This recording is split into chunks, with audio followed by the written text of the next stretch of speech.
كتبه ورسله لا نفرق بين أحد من رسله وقالوا سمعنا وأطعنا غفرانك ربنا وإليك المصير لا يكلف الله نفسا إلا وسعها لها ما كسبت وعليها ما اكتسبت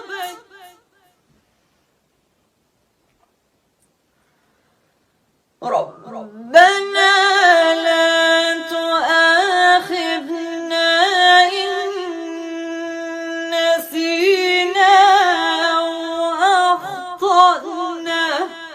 ربنا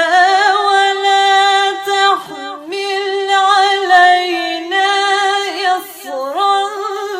كما حملته على الذين من قبلنا ربنا ولا تحملنا ما لا طاقة لنا به واعف عنا واغفر لنا وارحمنا ربنا ولا تحملنا ما لا طاقة لنا به واعف عنا